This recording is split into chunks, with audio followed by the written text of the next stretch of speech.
Hello students, now we are going to study one experiment to study the concept latent heat of fusion and latent heat of vaporization. So see the experiment.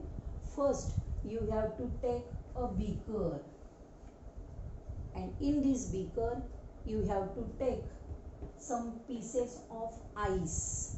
बर्फाचे तुकडे घ्या beaker मध्ये.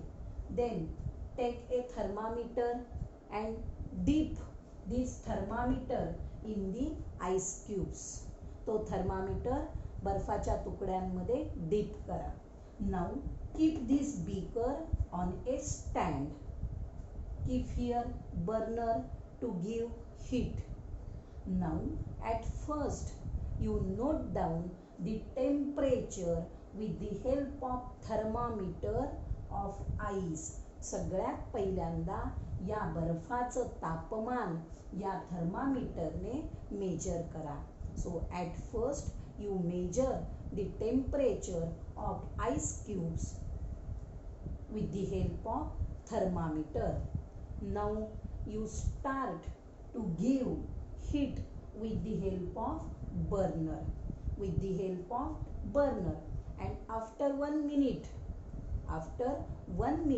you have to take a record of temperature of these ice cubes.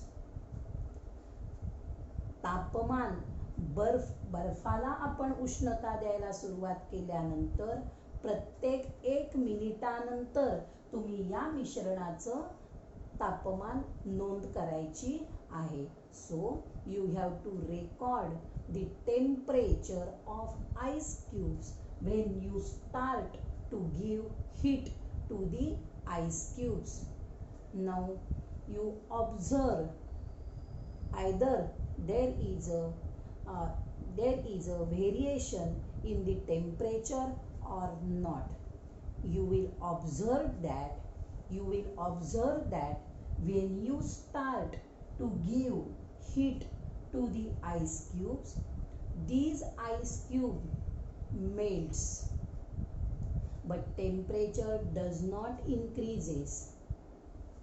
The temperature remains constant as 0 degree Celsius till all the ice cubes melts.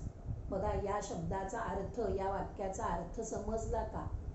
When you start to give heat to the beaker, the ice cubes melts, but the temperature does not increases. It remains constant at 0 degree Celsius till all the ice cubes melts. जोपर्यंत सर्व बर्फाचं पाणी होत नाही तोपर्यंत त्या बर्फाचं तापमान 0 degree सेल्सिअसच राहतं. That is called 0 degree Celsius temperature, and that temperature is called melting point of solid or melting point of ice. Ice is in solid state. Therefore that temperature 0 degree Celsius temperature is called melting point of solid, because at 0 degree Celsius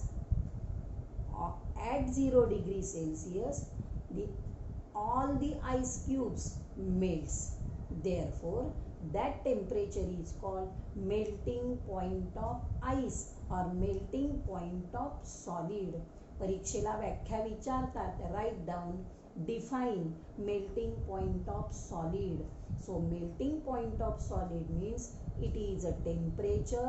at that temperature solid converts into liquid. ज्या तापमानाला सर्व बर्फाचं पाणी होतं त्या तापमानाला बर्फाचा किंवा सॉलिडचा स्थायू पदार्थांचा द्रवणांक म्हणतात. Melting point of solid. That is the one concept. Now at 0 degree Celsius all ice cubes melts, and that is called melting point of solid. Now you continue to give heat to the water. आता बर्फाचं पाणी झालेलं आहे 0 degree सेल्सिअसला, सगळ्या बर्फाचं पाणी झालेली आहे, तरी देखील you give heat continuously to the water. आता झालेल्या पाण्याला तुम्ही पुन्हा उष्णता देण्याचं काम कंटिन्यू ठेवा. Now the temperature of water increases and it goes at 100 degrees Celsius. Temperature of water increases and it goes to 100 degrees Celsius. And even though we give heat, after it reaches to 100 degrees Celsius, the temperature does not increases beyond the 100 degrees Celsius, because at that temperature, at 100 degrees Celsius, the water converts into vapor. Therefore, that temperature, 100 degrees Celsius temperature, is called boiling point of water or boiling point of liquid. लक्षात आलं? At 0 degree Celsius, 0 degree Celsius पर्यंत तापमान वाढत नाही, सगळ्या बर्फाचं पाणी होत नाही तोपर्यंत तापमान वाढत नाही, आणि ते तापमान 0 डिग्री सेल्सिअसच राहतं, म्हणून त्याला मेल्टिंग पॉइंट ऑफ सॉलिड म्हटलेले. आणि पुन्हा तयार झालेल्या पाण्याला उष्णता दिल्यानंतर पुन्हा त्या पाण्याचं तापमान 100 डिग्री सेल्सिअस पर्यंत वाढत राहतं, आणि 100 डिग्री सेल्सिअसच्या पुढे त्याचं तापमान वाढत नाही. पण त्या टेम्परेचरला वॉटर कन्वर्ट्स इनटू वेपर, पाण्याचं रूपांतर वाफेमध्ये होतं, आणि म्हणून so that temperature 100 degree Celsius is called boiling point of liquid. आता इथे दोन व्याख्या लक्षात ठेवा. At 0 degree Celsius that is the melting point of solid, and at 100 degree Celsius is called boiling point of liquid.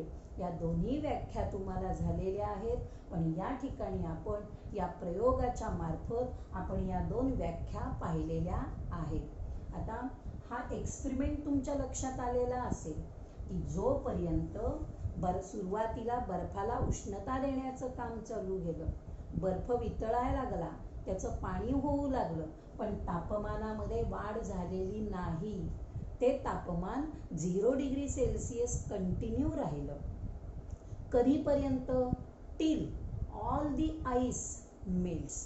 जोपर्यंत सर्व बर्फाचं पाणी होत नाही तोपर्यंत त्या मिश्रणाचं तापमान 0 डिग्री सेल्सिअसच राहिलं.